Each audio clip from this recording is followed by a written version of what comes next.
when I pass through airports in Abu Dhabi or Dubai or in Qatar.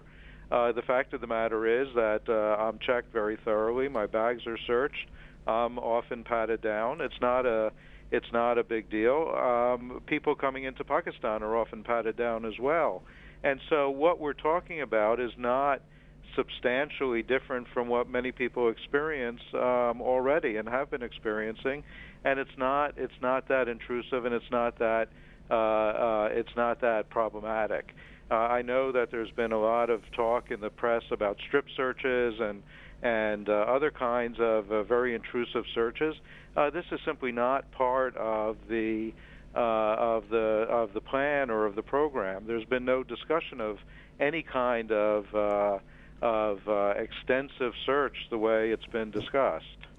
Well, Mr. Feuerstein, the problem, I think, is that when there are lists drawn of various countries, and when everyone from those countries, whether they're boarding it or whether they hold that passport, are subjected to a procedure which is discriminatory in some ways, then I think there is a heartburn there. I do take and accept your point about security concerns, but I was emphasizing the point about implementing the policy in a way that makes a distinction between those who are unlikely to do something like this and those who have perhaps a higher profile on the negative side and would be subjected to something like this. Don't you think that would be more sensible? Well, look, we can certainly understand why people would feel that way, and we're, as you can imagine, we're very sympathetic to those concerns. And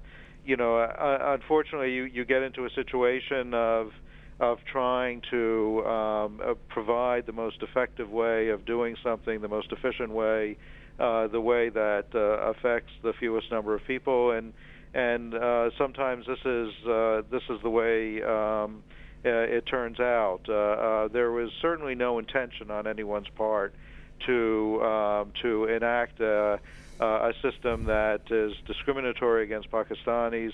Again, I would emphasize the point that for many people traveling, these new procedures won't look very different from the old procedures that were followed. That you know, for the most part, people accepted and took in stride. And let's hope so, Mr. Feuerstein. We've run out of time here, but thank you for talking to us. And I can't help but understand the irony here. On the one hand, the United States as a global power needs a global outreach, also needs to draw in people. On the other hand, it has security concerns, and now there is a rising conflict between these two requirements. But as I said, thank you very much for clearing for us the perspective on the U.S. side. Well, I appreciate your giving me the opportunity, and I'm glad that you, like we, can see the dilemma that we're trying to address. And hope to talk to you again about a happier subjects. Sure. Thank you. Okay. Take care. ایک وقفہ لیں گے یہاں پہ، اور جیسے کہ میں نے پہلے کہا، بات کو آگے بڑھائیں گے اور بات کریں گے. ہمارے ساتھ سابق سیکرٹری خارجہ شمشاد احمد خان صاحب تشریف رکھتے ہیں. اس وقفے کے بعد ان سے سوال کریں گے.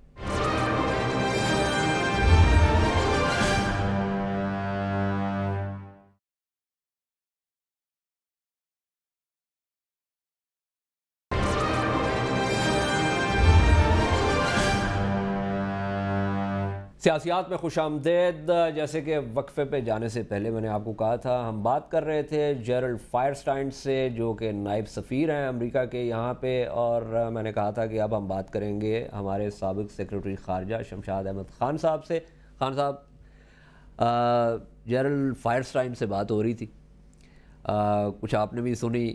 وہ فرما رہے تھے کہ یہ ہمارے ہیں یہاں پہ سیکیورٹی کے جو معاملات ہیں، جو تحفظات ہیں، اور انہوں نے یہ بھی کہا کہ وہ بھی جب سفر کرتے ہیں تو ان کے ساتھ بھی ہوتا ہے.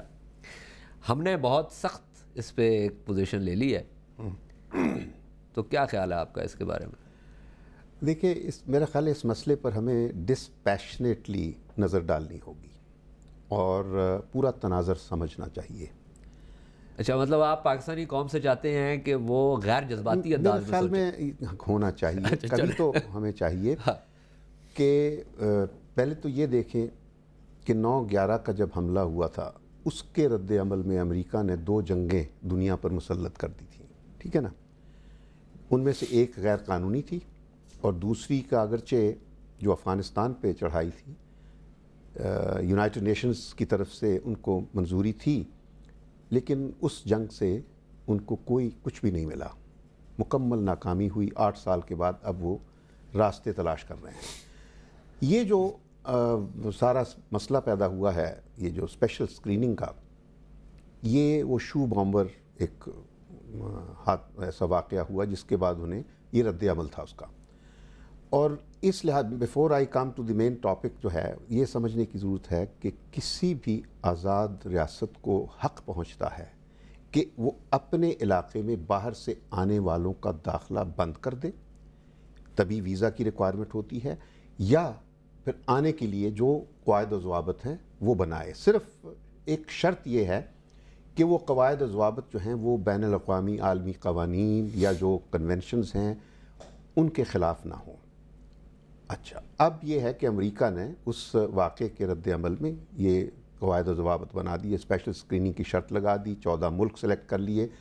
صرف جو قابل اعتراض بات ہے وہ یہ ہے کہ وہ ممالک جن میں سے کوئی بھی اس قسم کا آج تک واقعہ نہیں ہوا کہ کوئی پاکستانی اس طرح شو بامبر کے طور پر امریکہ کے حدود میں داخل نہیں ہوا، تو ان کو اس لسٹ میں شامل کرنا یہ قابل اعتراض بات ہے۔ اس پر ہمیں ضرور میرے خیال میں شدید رد عمل ہماری طرف سے ہوا ہے جو بجا ہے، اور اس کا حل صرف یہی ہے کہ ہماری حکومت کی ذمہ داری بنتی ہے کہ وہ امریکن حکام کے ساتھ، امریکن حکومت کے ساتھ سفارتی سطح پر مؤثر طریقے سے اس مسئلے کو اٹھائے، اور جب تک یہ مسئلہ نہیں ختم ہوتا تو اس وقت تک کم از کم جس طرح پارلیمنٹ میں اگلے روز یہ فیصلہ کیا گیا تھا، خاص طور پہ وہ جو کمیٹی تھی مجلس قائمہ نے کہا تھا کہ کوئی سرکاری وفد نہ بھیجا جائے، ٹھیک ہے جی، تو آفیشیل ڈیلیگیشنز جب تک اس میں یہ شرط ختم نہیں ہوتی تو نہ بھیجا جائے، کوئی اس سے ہمیں بڑا نقصان نہیں ہوگا،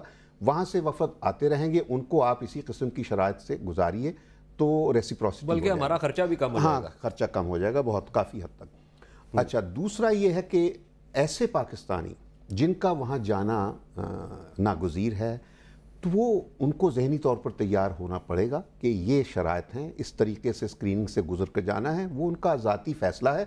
لیکن یہ بات ابھی جو آپ کے امریکہ کے جو نائب سفیر بات کر رہے تھے اس کو سمجھنے کی ضرورت ہے، کیونکہ میں نے بھی اپنے طور پر اگلے روز کچھ پاکستانی امریکہ سے آئے یا جاتے تھے، پوچھا کہ کیسی ہیں یہ جو پروسیجر ہیں، ان کا نہیں، وہ جس طرح سب ملکوں میں ہوتا ہے وہی طریقہ ہے۔ اچھا، اس کے اوپر ایک میں مخل ہوا آپ کی بات میں، یہ منسٹر آف اسٹیٹ جو ہیں امور خارجہ کے ملک حماد صاحب، وہ ہمارے ساتھ لائن پہ موجود ہیں، ان سے بھی بات کرتے ہیں۔ السلام علیکم ملک صاحب۔ جی وعلیکم السلام۔ ملک صاحب، یہ بات ہو رہی ہے جو یہ خصوصی جو اسکریننگ کے معاملات جو انہوں نے شروع کیے ہیں، جی، اور پہلے جیرلڈ فائرسٹائن جو ان کے جو نائب سفیر ہیں ان سے بھی بات ہوئی، ابھی ہمارے پاس سابق سیکرٹری خارجہ شمشاد احمد خان صاحب کی آپ بات سن رہے تھے، تو حکومت نے اس کی بہت ہی اعلیٰ سطح پہ مذمت کی ہے، اس پہ مزید آپ کیا اقدامات کر رہے ہیں؟ دیکھیے جی، پہلے میں تھوڑا سا اس کا بیک گراؤنڈ میں آپ کو دینا چاہوں گا۔ جو مذمت کرنے کی مین وجہ تھی، نو ڈاؤٹ سیکیورٹی تھریٹس ہیں، ٹیررزم ایک آج کل دنیا میں ہے، وہ نو ڈاؤٹ ایک حقیقت ہے، اور یہ آپ دیکھتے ہیں پچھلے 10 سال سے کہ کوئی سسپیکٹ ہوا ہے تو اس کی تھورو سرچ بھی کی جاتی ہے، اکثر باہر کبھی کبھی یہ اوور بورڈ بھی چلے جاتے ہیں، وہ تو ایک علیحدہ ایشو ہے، لیکن ایک کنٹری کو یا چند کنٹریز کو اسپیسیفکلی اس طرح ایک لسٹ میں ڈالنا وہ مناسب نہیں ہے، اور وہ ایک تو اوور آل 14 کنٹریز کو انہوں نے کیا وہ بھی غلط تھا۔ پھر پاکستان میں جہاں آپ کے پراپر ایک سیکیورٹی اپیریٹس ہے، ہمارا اپنا سیٹ اپ ہے، ایئرپورٹس پہ ہر جگہ یعنی کہ انٹیلیجنس ایجنسیز ہوتی ہیں،